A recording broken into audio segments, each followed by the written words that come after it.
Indonesia akan mengikuti pemilihan dalam Pilpres Amerika Serikat 5 November, termasuk WNI yang telah dinaturalisasi menjadi warga Amerika Serikat. Beragam isu mewarnai pilihan mereka, mulai dari soal ekonomi, imigrasi, hingga perang Israel-Hamas. Selengkapnya akan dilaporkan oleh tim VOA berikut ini. Ini adalah pemilu Amerika Serikat kedua bagi Marcella Lee, warga diaspora Indonesia di New York, sejak ia dinaturalisasi sebagai warga negara sekitar 6 tahun lalu.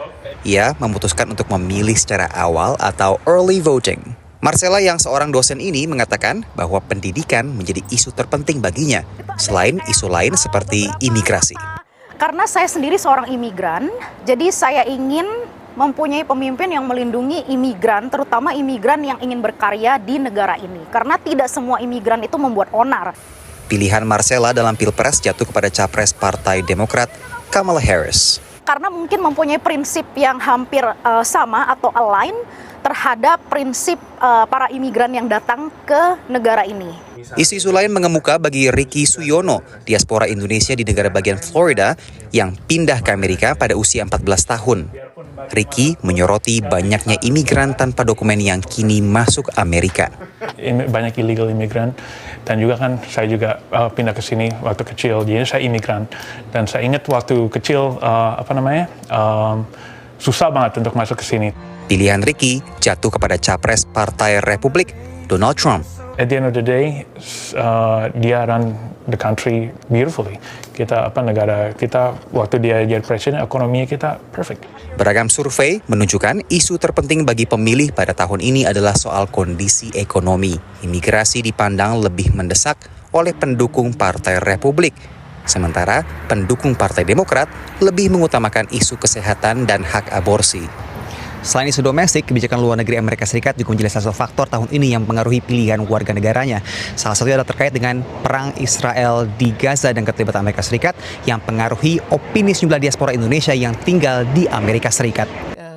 Termasuk Anissa Shop, warga diaspora Indonesia di Wisconsin, salah satu negara bagian penentu dalam Pilpres ini. Saya nggak mungkin milih presiden yang nggak peduli dengan kemanusiaan ya. Anissa yang bekerja untuk sebuah organisasi penanggulangan KDRT memilih capres di luar kedua partai besar alias third party. Sebetulnya saya betul-betul kecewa ya, dari 300 juta orang Amerika kita cuma dapat 2 kandidat yang saya lihat terus terang aja saya nggak gitu happy. Selain Partai Demokrat dan Partai Republik, sejumlah parpol juga mengajukan capres dalam kontestasi Pilpres setiap tahunnya, termasuk Partai Hijau dan Partai Libertarian. Meski suara yang diperoleh biasanya tak terlalu signifikan dan bahkan sejak 1968 tak pernah memenangkan satupun suara Electoral College.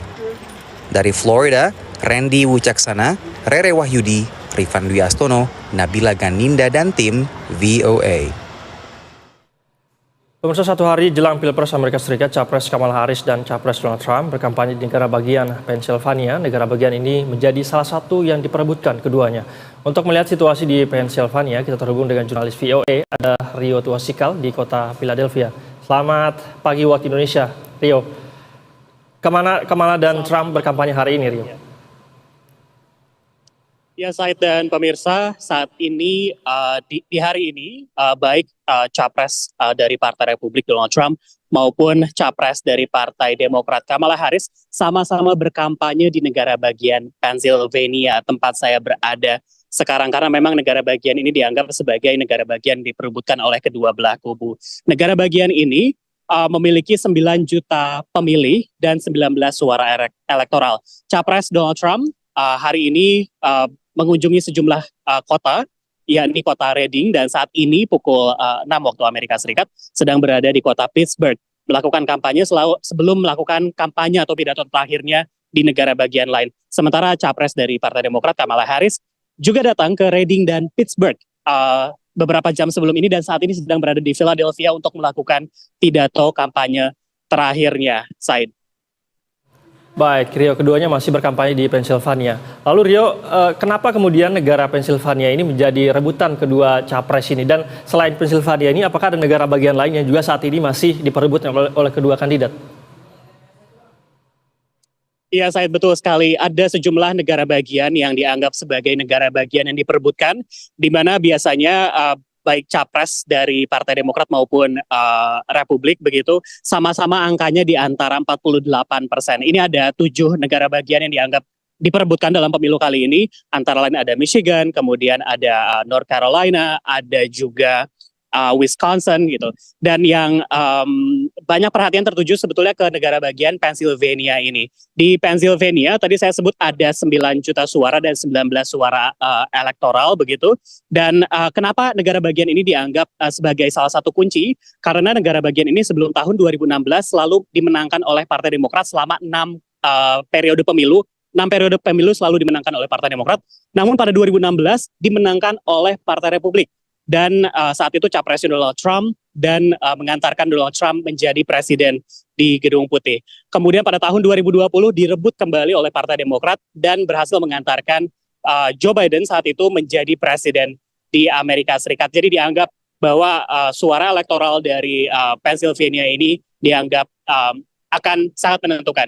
Dari 9 juta suara yang ada di negara bagian ini, 1,7 juta pemilih sudah melakukan pemilihan lewat pos, dan 1,7 juta surat suara dari pos ini akan dihitung bersamaan besok, di mana negara bagian Pennsylvania juga akan menggelar TPS di 9.000 lokasi di seluruh negara bagian, Said. Baik, Rio, singkat saja dari yang Anda pantau di sana, bagaimana kemudian antusiasme dari diaspora masyarakat Indonesia yang akan ikut terus serta memilih di sana?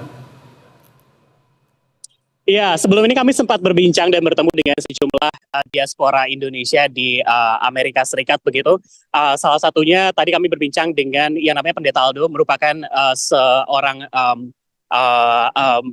community organizer atau tokoh masyarakat begitu bagi diaspora Indonesia di sini yang akhir bulan Oktober kemarin menyelenggarakan pendidikan pemilih.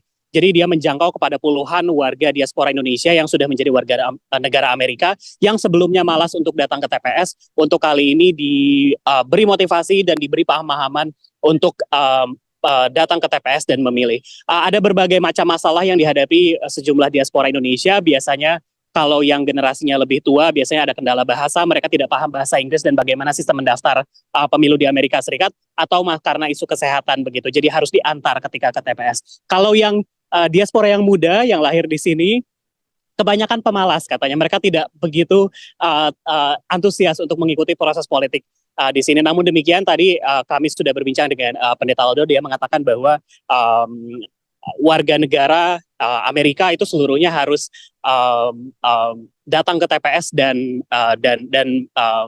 menyampaikan pilihannya dalam pemilu kali ini, Said. Baik, Rio, tentu saja kita nantikan informasi berikutnya ya dari Anda. Pemungutan suara akan dilakukan pada besok 5 November waktu Amerika Serikat. Terima kasih jurnalis VOA Rio Tuasikal sudah melaporkan langsung dari kota Philadelphia. Selamat bertugas kembali.